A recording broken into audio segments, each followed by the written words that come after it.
नमस्कार दोस्तों, बात से बात चलिए। आपको याद होगा कि मैंने एक छोटा सा प्रोमोज डाला था एक छोटे से एक रैंडम से प्रोग्राम करने का।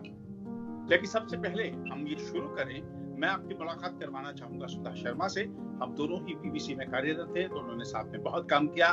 तो सुधा, स्वागत है आपका प्रोग्राम में बात से बात चले। नमस्कार कृष्ण, और अपने नाज़रीन को भी मेरी तरफ से नमस्कार, आदाब, सत श्री अकाल। तो बताइए, क्या बात से बात चले मतलब मुझे समझ नहीं आया ये टॉपिक, बात से बात चले, लेकिन बात कहाँ से चले और कहाँ खत्म हो, ये आप बताइए। मतलब मेरा इरादा तो ये है कि कभी खत्म ना हो और कहीं से भी चले। तो आज चूंकि हमारा पहला एपिसोड है जी, तो मैंने थोड़ा सोचा कि किस बात पे बात करें। तो एक दो बातें इधर हुई हैं, जैसे कि अभी ब्रिटेन में अभी हमारे यहाँ के प्राइम मिनिस्टर ने कहा है कि मतलब जल्दी ही दुकानों में जब आप जाएं तो आपको ये मास्क लगाना जो है कंपल्सरी हो 24 तारीख से लागू हो रहा है। तो मैंने सोचा चलिए इसी पे चर्चा करते हैं, फिर कुछ हिंदुस्तान के हवाले से, अपने दूसरे कंट्रीज के हवाले से, फिर एक दो और ऐसे खबरें थी। लेकिन मुझे लगा कि मजा नहीं आएगा। मजा नहीं आएगा क्योंकि ये पिछले 3-3.5 महीनों में, मार्च के महीने से आप लगा लीजिए, हमारा चेहरा असली चेहरा न रहकर मास्क बन गया जी। लेकिन यहाँ पे बहुत देर बाद उन्होंने कंपल्सरी किया है। मुझे लगा कुछ मिर्च मसाला, मजा नहीं आएगा। तो मजा आप कहाँ ढूंढ रही हैं, कैसे मजा लेना चाहते हैं? तो मैंने ये सोचा कि क्योंकि आज पहला एपिसोड है तो कुछ हल्का फुल्का रखते हैं। बिल्कुल, टेंशन भी बहुत है आजकल, कोरोना और फिर चीन का किस्सा चल रहा है, इंडिया जी, दुनिया भर की चीजें तो हमें थोड़ा सा रिलैक्सेशन चाहिए। हर हाल में रिलैक्सेशन चाहिए, और थोड़ा सा हमें चाहिए कि हम लोग हंसे भी और हंसाएं भी, बिल्कुल। तो मैंने ये सोचा कि कृष्ण, आपको हमारे यहाँ बीबीसी वाले एक बहुत अच्छे ब्रॉडकास्टर के रूप में भी जानते हैं। आपने हिंदी फिल्मों में, बॉलीवुड फिल्मों में भी बहुत काम किया, आपने स्टेज पे बहुत शो किए, बल्कि आपने कई अंग्रेजी सीरियल्स में भी काम किया है। लेकिन आज हम उसकी चर्चा नहीं करेंगे, कभी फिर करेंगे। आज मैं आपका एक नया रूप दिखाना चाहती हूँ, क्योंकि मेरे लिए भी जी वो रूप मेरे लिए भी नया था। अभी पिछले साल आपको याद होगा जब हमने मजाज एकेडमी का प्रोग्राम किया था, जी हाँ, आपने मुझे निजामत करने का, जनरल सेक्रेटरी है उसके, तो आपने उसमें अपनी गजलें सुनाई और मैं बहुत हैरान थी कि आप गजलें भी लिख लेते हैं। तो मैं चाहती हूँ कि हमारे सुनने वाले, हमारे नाजरीन आपकी कोई गजल सुने। और मुझे एक गजल याद आ रही है जो कि मुझे बहुत प्यारी लगी थी, जिसमें आपने कुछ गंगा जमनी तहजीब का जिक्र किया था। मतलब नॉट उस तरह से उस वर्ड्स में नहीं, लेकिन जी। मुसलमान सिख गंगा में नहाते हैं, आपने ये भी देखा। मतलब उसमें कोई भड़काने वाली बात नहीं थी, बल्कि secular, I don't mean secular, secular बात। आपने सही पकड़ा है। दरअसल वो गजल हाल ही में मैंने, हमारा एक प्रोग्राम होता है, यहाँ के जो हमारे कवि हैं या गजल कहने वाले लोग हैं, उनका एक मंच है वातायन, उस पर मैंने ये कुछ गजलें पढ़ी थी, तो उनमें से ये थी। तो मुझे पहले तो मैं आपका शुक्रिया अदा करना चाहूंगा कि आपको गजल पसंद आई।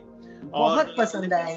देखिए, जहाँ तक मेरे गजलें लिखने का सवाल है, मैं आकाशवाणी के दिनों से लिखता हूँ जी। अच्छा, नाटक तो मैं लिखता ही था वहाँ जी। लेकिन जहाँ तक गजलें, क्योंकि मुझे शायद कॉन्फिडेंस नहीं था इतना कि मैं कहाँ तक गजलें लिख पाऊंगा। लोग मुझे अमूमन ये सवाल करते हैं कि तुम हो तो हिंदी के बंदे, मतलब हिंदी में काम कर रहे हो शुरू से, जब से मेरा करियर शुरू हुआ है, लेकिन तुम गजलें क्यों लिखते हो? इसके लिए ये है कि पहली बात तो ये है कि मुझे उर्दू जबान से बहुत मोहब्बत है, बहुत लगाव जी। जैसे मुझे बड़ी मीठी जबान, मतलब मैं हमेशा यही कहता हूँ कि अगर आप गाली भी देंगे उर्दू में तो ऐसा लगता है मखमल में लपेट के जी क्योंकि बजाते खुद मैं पंजाबी हूँ, और अगर हम पंजाबी में गाली दें तो फिर आप समझ सकती हैं कि उसका क्या होगा। और सच पूछिए तो जिस तरह आपको उर्दू प्यारी लगती है, उसी तरह मुझे भी लगती है। जिस तरह आप उर्दू लिख पढ़ नहीं सकते, जहाँ तक मैं समझती हूँ, जी, मेरा हाल भी वही है। लेकिन इसीलिए हम समझते हैं हम जो है एक तरह से बहुत लकी भी हैं, और लोगों को भी हमें ज्यादा अप्रिशिएट करना चाहिए, और जो कि करते हैं। तो ठीक है, अब देर न करें, अब सुनाए जल्दी से। तो मैं एक्चुअली सबसे पहले तो मैं आपसे भी माफी चाहूंगा और अपने दोस्तों से भी माफी चाहूंगा। मैं पहले भी कर चुका हूँ कि मुझे अपनी लिखी हुई गजलें भी याद नहीं रहती। नहीं कभी एक गजल लिखने में कई बार हफ्ते लग जाते हैं, कई बार एक गजल 2 ही दिन में पेपर पे आ जाती है। तो मैं आपको पढ़कर सुनाता हूँ और उसके लिए मुझे जरा तैयारी करनी पड़ेगी। पहले तो बिल्कुल और उसके बाद मैं वो गजल ढूंढ लूं। जी, वो गजल है, उसका जो मैंने जो टाइटल जो दिया था, हालांकि ये उन्वान था, मासूमियत। जी, मासूमियत पे मेरी आंसू बहाते देखा। मासूमियत में मेरी आंसू बहाते देखा। मासूमियत पे मेरी आंसू बहाते देखा, कल ख्वाब में खुदा को नजरें चुराते देखा। वाह। मासूमियत पे मेरी आंसू बहाते देखा, कल ख्वाब में खुदा को नजरें चुराते देखा। यह मजहबों की बातें, ये सब सियासतें। ये मजहबों की बातें सब सियासतें हैं। ये मजहबों की बातें, ये सब सियासतें हैं। हमने मुसलमान सिख को गंगा नहाते। वाह, बहुत खूब। शुक्रिया। पढ़कर बेटा अक्लमंद भी हो गया है। पढ़कर बेटा अक्लमंद भी हो गया। जी, आजकल तो यही है ना कि बेटे पढ़ लिख जाते हैं जब संतान हमारी, तो अक्लमंद तो होते ही हैं, लेकिन उसके बाद उनका क्या हाल होता है, वो क्या हाल करते हैं अपने बुजुर्गों का, ये आगे। पढ़कर बेटा अक्लमंद भी हो गया है, अब्बा को घर के बाहर का रास्ता दिखाते देखा। आजकल यही हो रहा है। जी, बिल्कुल होता है। अब्बा को घर के बाहर रास्ता दिखाते देखा, जो घूमता था अब तक लेकर दिया सलाई।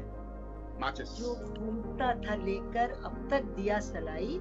जो घूमता था अब तक लेकर दिया सिलाई, लपटों में खुद घिरा तो दामन बचाते देखा। ये इंसान, हमारी फितरत है जी। उनका घर जलाते हैं, मजा लेते हैं, जैसे बोलते हैं ना, लेकिन जब खुद पे पड़ती है, खुद का जलता है, फिर हमें तकलीफ होती है। जी। वो कहते हैं ना, जातन लागे वो तन जाने। बिल्कुल सही कहा। तो जिंदा था जब तो टांग के सूली पे आए उसको। जिंदा था जब तो टांग के सूली पे आए उसको। अच्छा, ये आप समझ सकती हैं किसके संदर्भ में है। जी। जिंदा था जब तो टांग के सूली पे आए उसको, जब मर गया तो उसकी बरसी मनाते देखा। ये जीसस और क्रिसमस। जी, जीसस क्राइस्ट के लिए। जिंदा था जब तो टांग के सूली पे आए उसको, जब मर गया तो उसकी बरसी मनाते देखा। आखिरी शेर है जी। बाबा की है ये फोटो। फादर कह लीजिए, ग्रैंडफादर कह लीजिए, कुछ भी कह लीजिए। जी। बाबा की है ये फोटो, लगती है कुछ पुरानी। बाबा की है ये फोटो लगती है कुछ पुरानी। कृष्ण नए घरों से इसको भी हटाते देखा। बहुत खूब, बहुत अच्छे। बहुत शुक्रिया।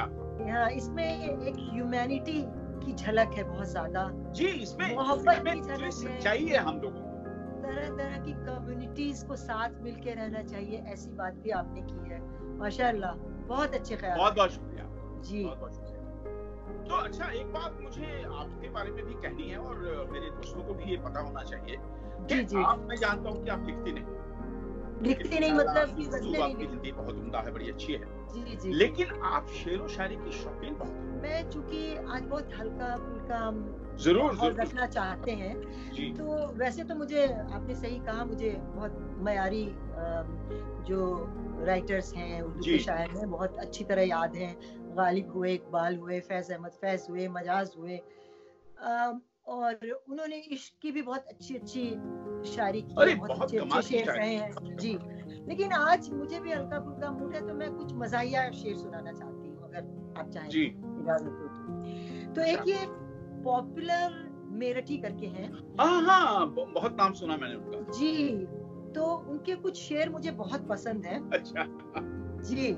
हालांकि उसमें थोड़ा सा मुझे एतराज तो नहीं कहना चाहिए, क्योंकि उनके ये शेर जो है उसमें कुछ ऐसा है कि मतलब वो खवातीन से, औरतों से कितना डरते हैं शादी के बाद, मतलब एक मासूमियत झलक रही है उनके शेरों में जी। तो जी। और सच पूछे तो मुझे कहीं खुशी भी हो रही है कि वो डर रहे हैं। अल्लाह करे, भगवान करे, सब मियाँ जो है सब मर्द ऐसे ही डरते हैं। बिल्कुल बिल्कुल।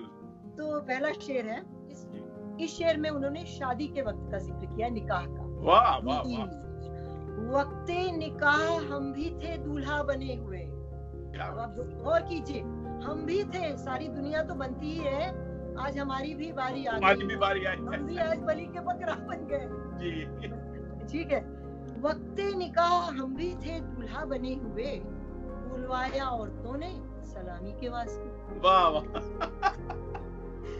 वक्ते निकाह हम भी थे, वक्ते निकाह हम भी थे दूल्हा बने हुए, बुलवाया औरतों ने सलामी के वास्ते। हम रुखसती के वक्त यही कह के चल पड़े, हम रुखसती के वक्त यही कह के चल पड़े, लाई हयात आए गजाले चली चले। बहुत खूब है ना, मतलब उनकी बीवी नहीं हुई, वो खजा को लेके जा रहे हैं। बिल्कुल। लेकिन बात उन्होंने यही नहीं खत्म की, उसके बाद का भी जिक्र किया कि 6 महीने बाद क्या होगा। हाँ, और 1 साल बाद क्या होगा। देखिए जरा, देखिए ये तजर्बे की बात है जी जी। और शायद हमें अभी वो तजर्बा नहीं है, देखते हैं वक्त के साथ क्या क्या होता है। आपकी शादी को अभी 1 साल भी नहीं हुआ है। हाँ, काश ऐसा हुआ होता। अच्छा, उनका दूसरा शेर सुने जी इरशाद। 6 महीने में ही ये हाल किया बीवी ने, ओए ओए ओए, 6 महीने में ही ये हाल किया बीवी ने, साल भर बाद तो शायद कभी ख्वाबों में मिले। 6 महीने में ही ये हाल किया बीवी ने, साल भर बाद तो शायद कभी ख्वाबों में मिले। इस तरह वो रखती हैं दबाकर हमें, ओए होए, इस तरह वो रखती हैं दबाकर हमें, जिस तरह सूखे हुए फूल किताबों में मिले। ओए होए, क्या बात है जी। ये है उनका।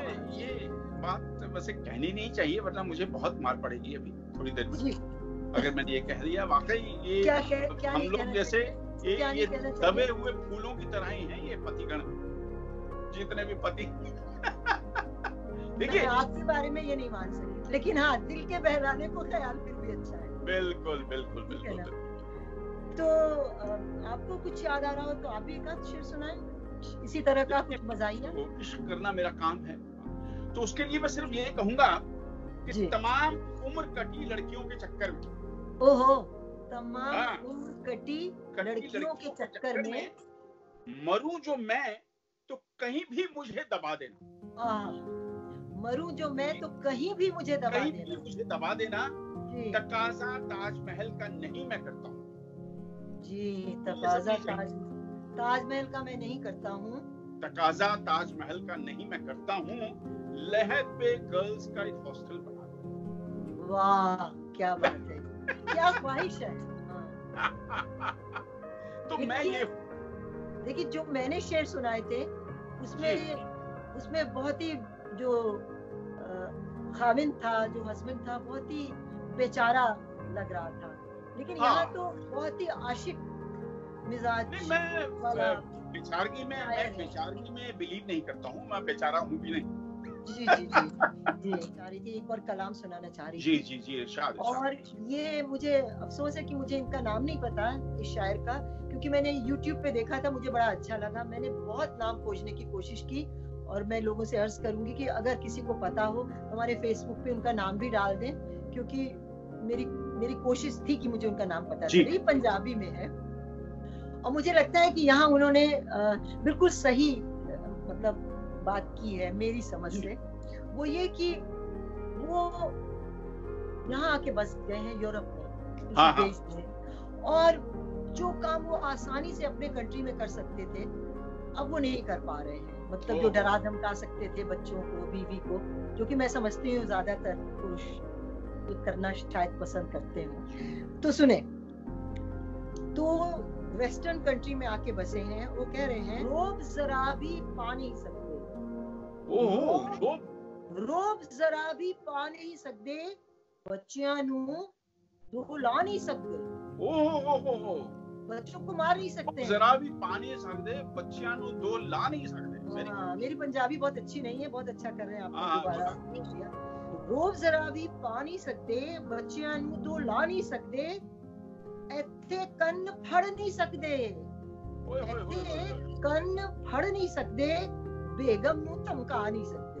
हाय हाय हाय, क्या बात, बिल्कुल सही है, अच्छे तक कान फाड़ सकते ही नहीं, और बेगम ਨੂੰ ਧਮਕਾ नहीं सकते, और मुझ नीवी करवा बैठे हैं, मुझ नीवी,